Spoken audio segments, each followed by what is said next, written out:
On Early Edition at 6 this evening. For the first time since she took office last year, President Park Geun-hye sits down with the floor leaders of ruling and opposition parties at the nation's top office, where some rare common ground is found this time. And North Korea proposes talks with the South over Pyongyang's participation in the upcoming Asian Games in Incheon. In the sporting arena, Argentina breaks through to the finals of the World Cup, taking down the Netherlands in a penalty shootout. Stay with us for these stories and more. I see trees of green, red 늘 남편 먼저, I see them 늘 자식 먼저. for me and 레이디 퍼스트라는 말을 믿고 살아온 당신. 오늘만큼은 세상 누구보다 당신이 먼저입니다. 한 분 한 분 특별하게 모시겠습니다. Excellence in Flight, Korean Air.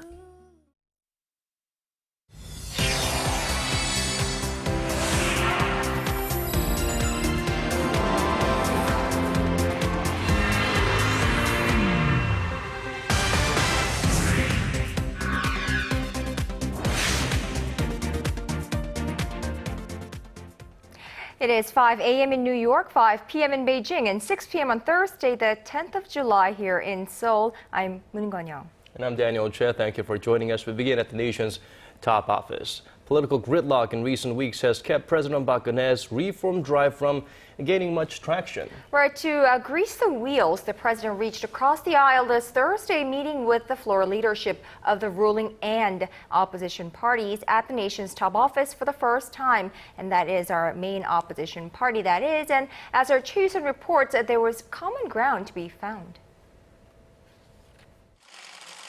It was the first time President Park had invited the floor leadership from both the ruling and opposition parties to the presidential office. The president, who has been criticized for a lack of dialogue and cooperation with the opposition side, positively assessed the weekly meeting between the rival parties' floor leadership. 어떤 국민을 위한 상생에 국회로 이제 그 상을 잘 만들어가면 국민들께서도 크게 박수를 치시리라고 생각을 합니다. A major development from Thursday's talks was an agreement to pass a bill designed to prevent a repeat of a tragedy like April's deadly ferry accident. With an aim to pass the special legislation on the Sewol-ho ferry at the July 16th plenary session, the policy chiefs of the two parties will start negotiating the bill with the standing committees.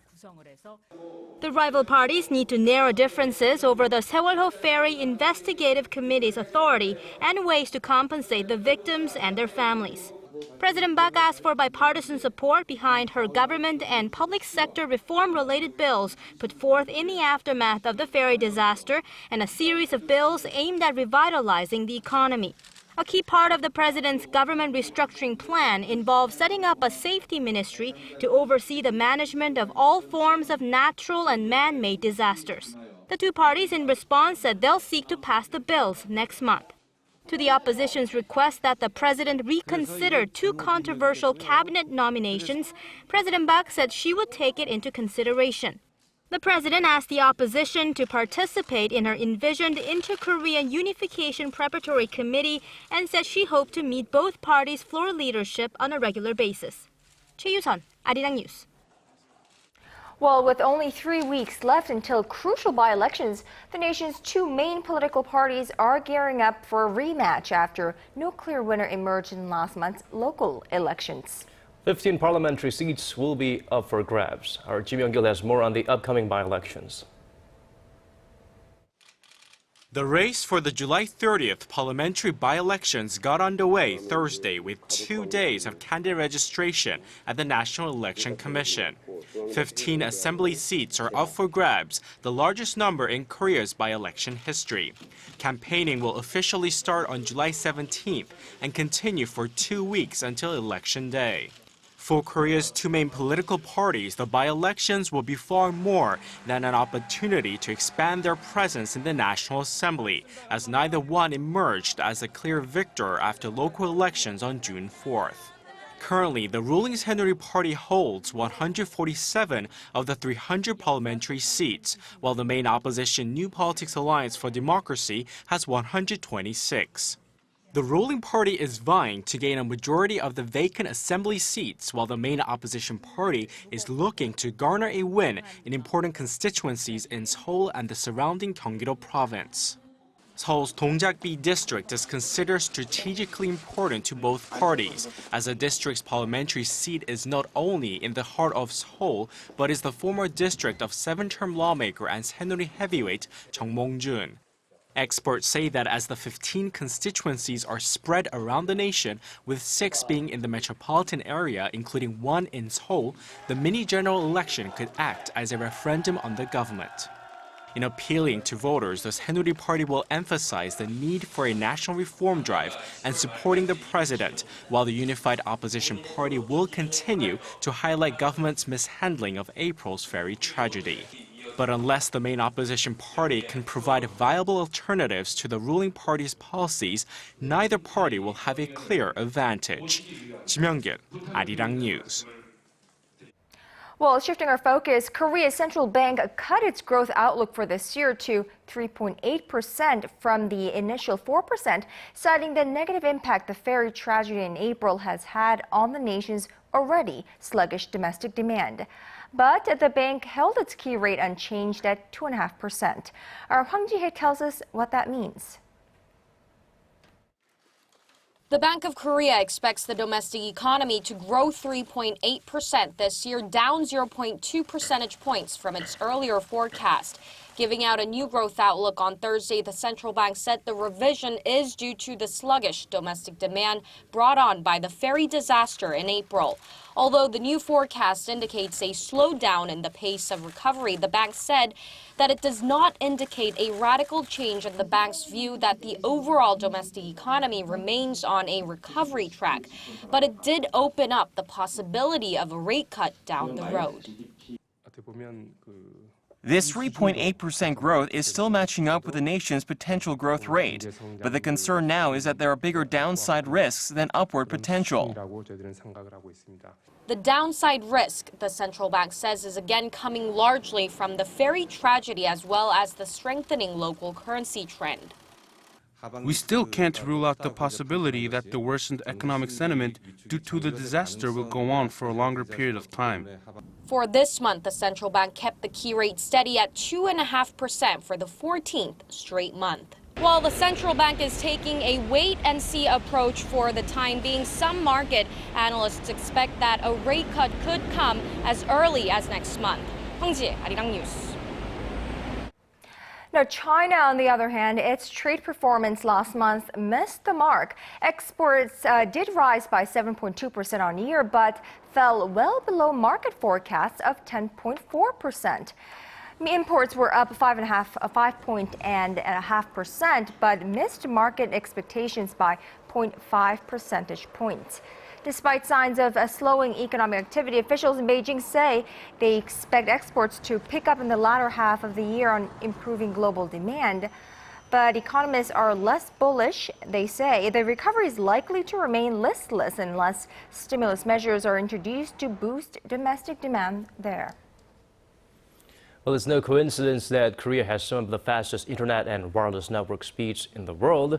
Fierce competition in the telecom industry to meet the high demands of customers has given rise to the rapid pace of development. But that's not all. Our Connie Kim reports this is just the beginning. Using the world's fastest wireless network, Bang Mi-sun can download a movie on her smartphone in about 30 seconds. Using the mobile IPTV, I stream movies and take online courses while I'm on public transportation. It's very convenient. I can download the videos quickly and watch them in high definition without ever getting disconnected. Necessity may be the mother of invention, but competition doesn't hurt either. A fierce battle for network speed in Korea's telecom industry gave birth to the broadband LTE Advanced Network. We found our customers wanting to download larger-sized videos. With the launch of the LTE-A service nationwide, we are now able to better meet those needs. About half of all smartphone users have used their devices to download movies, and Kim says that the number is expected to reach about 70% within 4 years. The service is almost 3 times faster than the existing LTE networks and 15 times faster than the 3G services that have been available since 2006. But the speedy broadband LTE network won't be limited to smartphones. The convergence of broadband LTE and other related industries, such as wearable devices and the Internet of Things, will gain momentum. The smart car and smart building sectors, along with the big data industry, are other possible benefactors of the fast speeds that broadband LTE have to offer, not to mention its capacity to accommodate large amounts of information at lower costs. And the next upgrade on top of this broadband LTE is expected to be commercialized at the end of this year, and that means it's going to be quite costly for ordinary consumers to keep up with this trend, given that these smartphones don't come cheap. Connie Kim, Arirang News.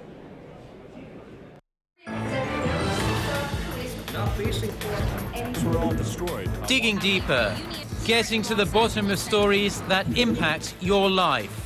Talking with you on air and online. Connecting you with experts on the world's most pressing issues. News and current affairs at its best with Moon Gong-yong and Daniel Che on Early Edition at 6.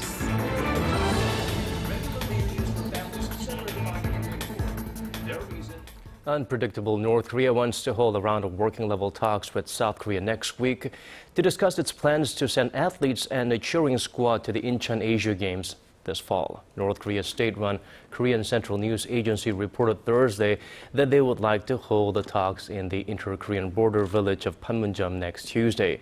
North Korea said earlier this week it would send a cheering squad to the upcoming Asian Games in South Korea's port city of Incheon, slated for September, in an effort to improve inter-Korean relations.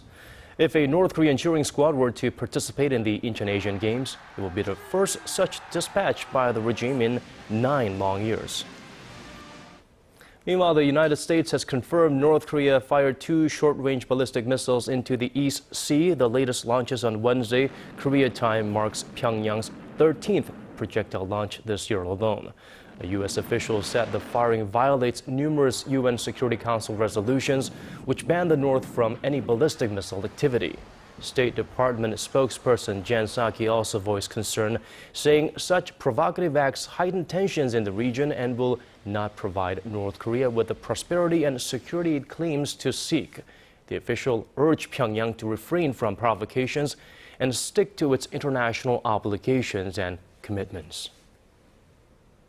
Well, the top diplomats of the U.S. and China are closing up on their second day of talks in Beijing on a range of issues, including cybersecurity, maritime disputes, the Chinese currency, and an investment treaty. So a whole lot there. The two sides opened the annual meeting by emphasizing potential for cooperation, but issues that divide the world's 2 biggest economies reportedly dominated the discussions on Wednesday. Our Hwang Sang-hee reports. Chinese President Xi Jinping opened the annual China-U.S. Strategic and Economic Dialogue on Wednesday by addressing the differences between their 2 countries. Stressing that confrontation would be a disaster, Xi reiterated calls for a new model relationship. China-U.S. confrontation to the 2 countries and the world would definitely be a disaster. Under these circumstances, we on both sides should look far into the distance, strengthen and persist on cooperation, and avoid confrontation. The 2-day talks in Beijing include discussions on China's currency, North Korea's nuclear program, and China's maritime disputes with its neighbors. Washington, which has been critical of Beijing's territorial claims, said it welcomes a peaceful emergence of China. The United States does not seek to contain China. We welcome the emergence of a peaceful, stable, prosperous China. But the 2 sides had clear differences on the establishment of the China-led Asia Infrastructure Investment Bank. Washington views it as Beijing's attempt to dominate the Asian currency market. This divide poses a problem to South Korea. It received a Chinese invitation to join the bank upon President Xi's visit to Seoul last week. With no clear answer given just yet, the matter is reportedly under discussion in South Korea, as the U.S. opposes its key ally taking part in any China-led project that could alter the political landscape in Northeast Asia. 황상희, Arirang News.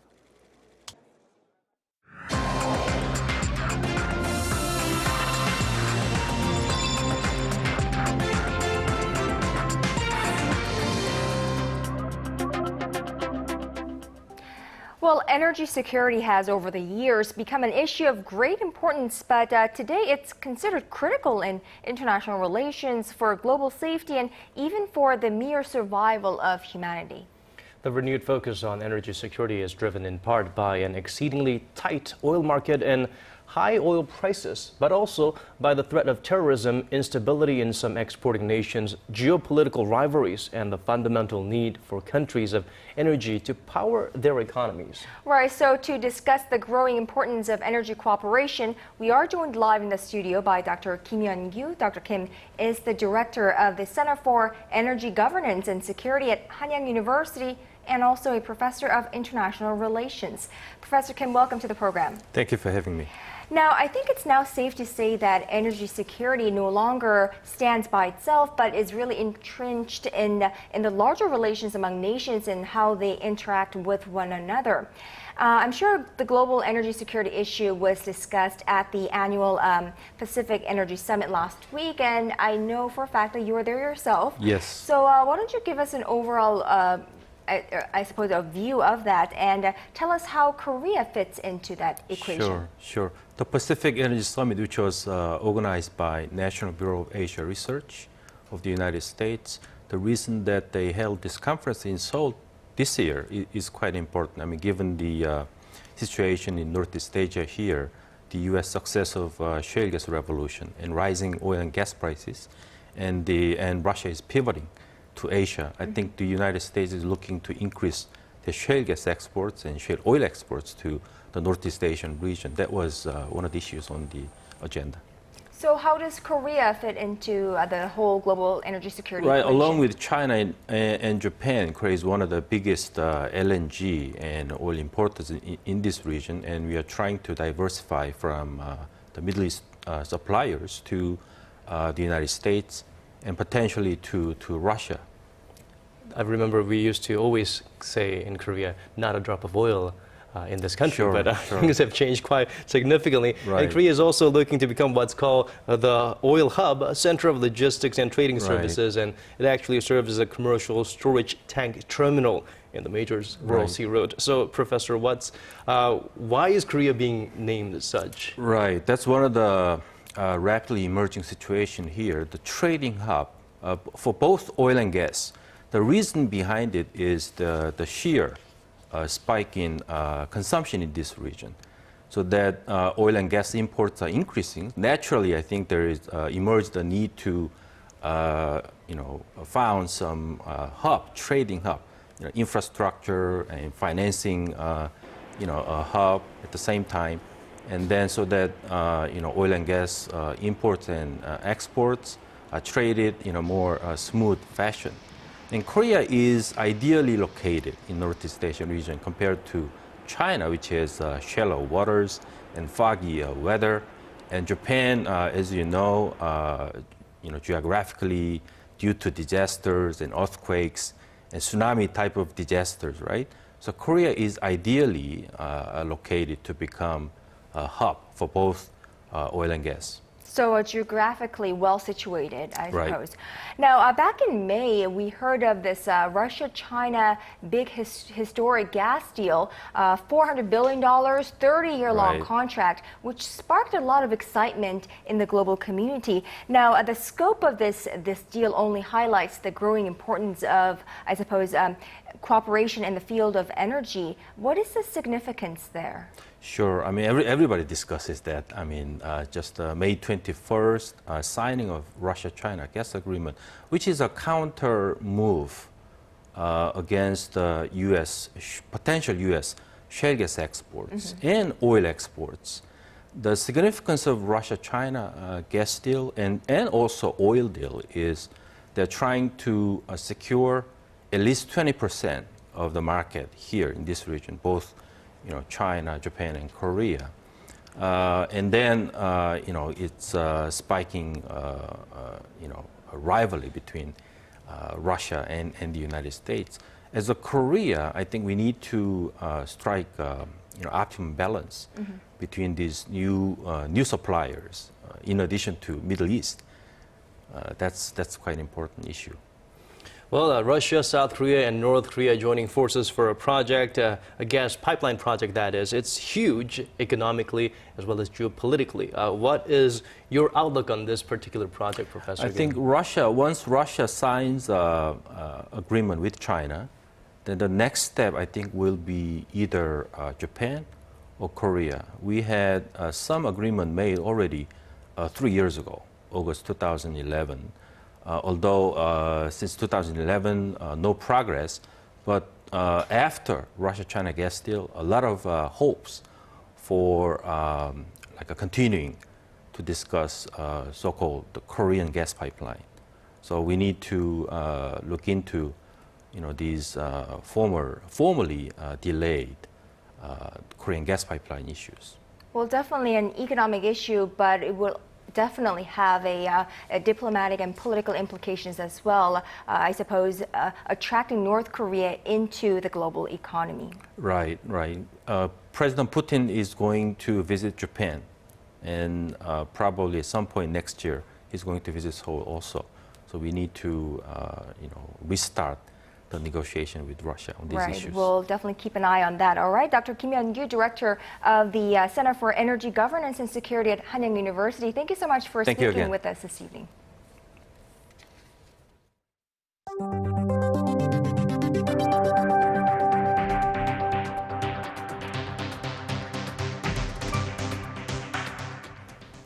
Well, before we go over to Brazil for news from the 2014 FIFA World Cup, here in Korea, Hong Myung-bo has resigned as head coach of the Korean national team after the squad finished bottom of Group H and eliminated from the World Cup in Brazil. I think I saw this coming sooner or later, right? Well, one way or another, this would be a dawning of the Hong Myung-bo, right? It did come as somewhat of a surprise to some people because last week, Korea's Football Association said they will retain him as a coach for next year's Asian Cup in Australia, which is quite unprecedented. They are known for firing people on the spot, trigger happy that way. Korea did make it to the 2002 finals there, very, very deep in the 2002 World Cup. And Hong Myung-bo was, of course, the big gun, the heart and soul of the team, the big brother there. But as a coach, he has been facing a lot of criticisms.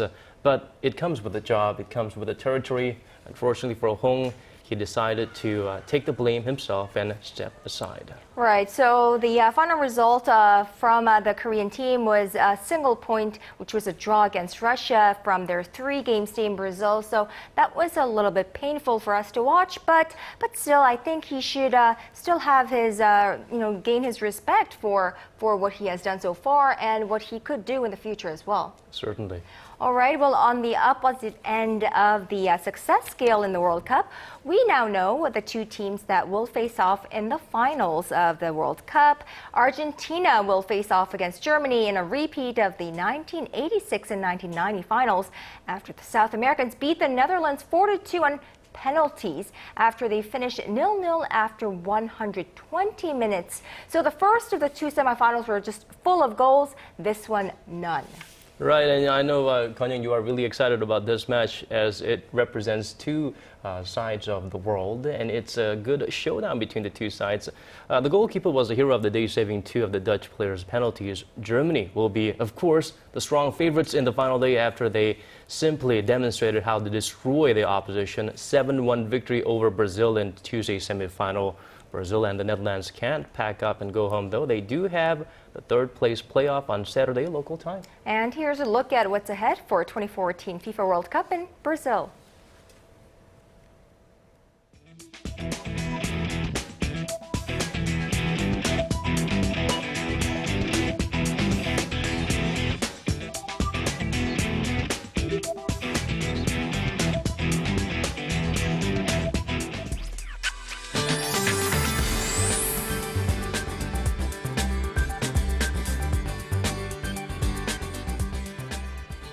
Well, the people of Okinawa, Japan are picking up the pieces from Typhoon Noguri's visit. Well, let's turn to our Michelle Bach to find out whether we've seen the worst of the powerful storm. Michelle? Good evening. Noguri has now weakened into a tropical storm, but not before having an indirect effect on Jeju Island and hitting Okinawa hard. It's heading towards Kyushu, Japan now, but it's getting weaker and should completely dissipate within the 2 days. And the storm system has left us here in Korea with hot temperatures with highs in the mid-30s. Now, some regions, including Seoul and the surrounding regions, have heat wave alerts in effect. Now, and it looks like the scorching hot weather will stick around for a while, so here are some tips for preventing heat stroke. Now, firstly, drink lots of water and eat regularly, and try to keep the air inside your homes and offices circulating using fans or air conditioners. Now, going over to our temperature readings, Seoul will top out at 23 in the morning and reach up to 33 in the afternoon. Meanwhile, the southern cities such as Daegu and Busan will peak up to 34 and 31 degrees. Now, moving over to other regions, Jeju Island tops over to 27, Dokdo at 28, while Mangkungang tops to 32. Well, that's all for now. Michelle Park again. Back to you guys. So thank you for the weather and those useful tips, Michelle. That brings us to the end of our newscast. Thank you for watching. For our viewers in Korea, have a wonderful rest of the evening. This has been Daniel Che. And I'm Moon Ganyang. To those of you in other parts of the world, have a great start to your day. So stay cool, stay hydrated, stay dry. We hope to see you right back here, same time tomorrow. Bye-bye.